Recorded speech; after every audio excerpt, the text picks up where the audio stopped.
Di sini saya akan membahas tentang organ reproduksi pada wanita, di mana organ tersebut dibagi menjadi dua bagian, yaitu organ genitalia externa dan organ genitalia interna. Organ genitalia externa terdapat mons pubis, labia mayora, labia minora, kemudian ada klitoris, kemudian ada uretra, vagina, anus, dan di sini terdapat selaput darah yang biasa disebut dengan himen. Kemudian di dalam organ genitalia eksterna pada wanita ini terdapat dua kelenjar yang dinamakan kelenjar Bartholin dan kelenjar skin. Kelenjar Bartholin ini terletak di sisi vagina dan berfungsi untuk melumasi vagina. Kemudian kelenjar skin ini berada di sisi uretra dan berfungsi untuk menghasilkan selaput lendir. Kemudian selanjutnya organ genitalia interna pada wanita. Di sini ada uterus atau biasa disebut dengan rahim. Uterus ini tempat disimpannya sel telur yang sudah dibuahi hingga menjadi janin. Kemudian di sini ada ovarium. Ovarium ini tempat terbentuknya sel telur dan hormon seksual pada wanita, di mana hormon tersebut ada hormon estrogen dan progesteron. Kemudian di sini ada tuba Fallopi. Tuba Fallopi ini jalur sel telur dari ovarium menuju ke uterus saat terjadinya ovulasi. Kemudian di sini ada serviks. Serviks ini berfungsi untuk menghasilkan selaput lendir yang membantu sperma masuk melalui vagina. Selanjutnya di sini saya akan membahas tulang panggul. Pertama-tama pelvis dibagi menjadi dua bagian, pelvis mayor dan pelvis minor. Pelvis mayor ini terletak di atas linea terminalis dan berfungsi untuk menyokong organ abdomen. Sedangkan pelvis minor ini terletak di bawah linea terminalis dan berfungsi untuk menyokong organ reproduksi. Secara garis besar, tulang panggul ini dibagi menjadi 4 bagian, yaitu 2 buah tulang os coxae, 1 buah tulang sacrum, dan 1 buah tulang os coccygeus.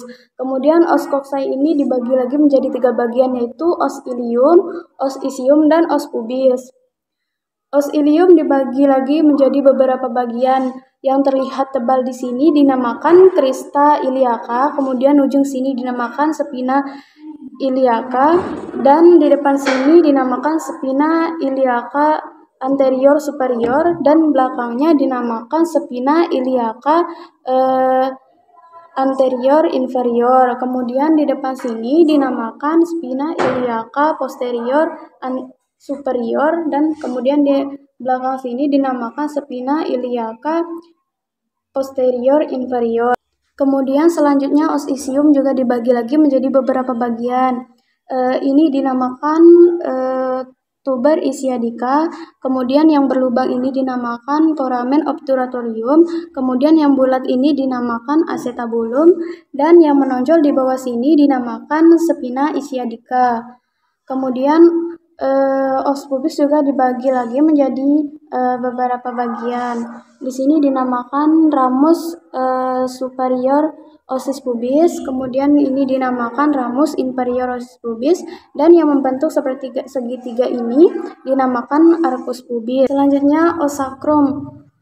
Yang terlihat menonjol di sini dinamakan promontori. Kemudian yang bolong-bolong ini dinamakan foramina sacralia anterior. Selanjutnya os coccygeus. Os coccygeus ini terdiri dari 3 sampai 5 ruas tulang. Saya akan membahas tentang artikulasio. Penghubung antara os sacrum dengan os ilium disebut artikulasio sacroiliata.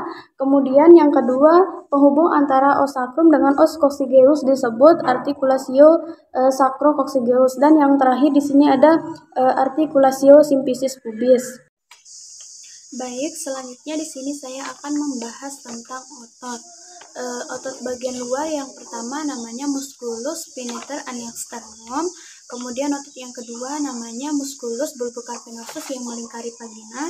Kemudian yang ketiga namanya musculus pyrenea transversus superficialis. Kemudian ada otot yang melapisi tengah vagina dan anus.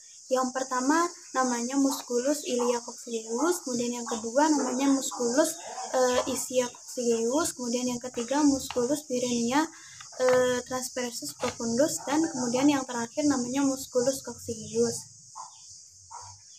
Selanjutnya di sini kita akan membahas tentang ligamen. Yang pertama di sini ada ligamen sacroiliata yang terletak di antara os sacrum dengan os ilium.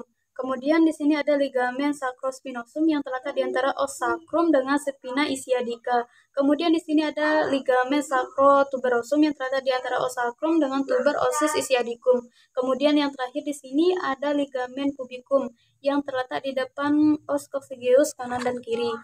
Selanjutnya di sini saya akan membahas tentang bentuk-bentuk panggul.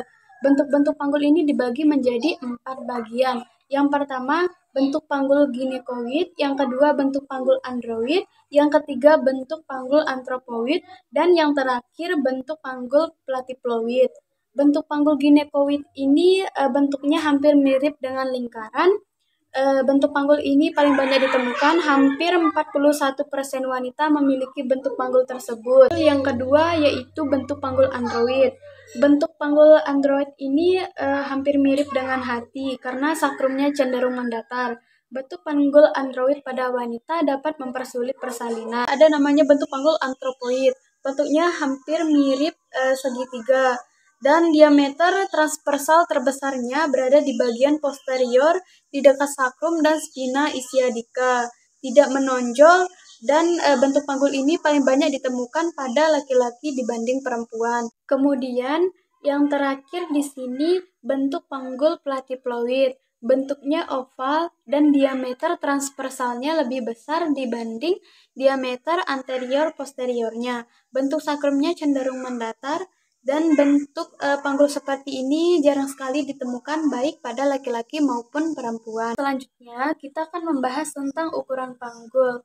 Yang pertama, distansia spinarum. Pemeriksaan yang dilakukan pada spina iliaca superior inferior dan memiliki jarak normal 23 sampai 26 cm.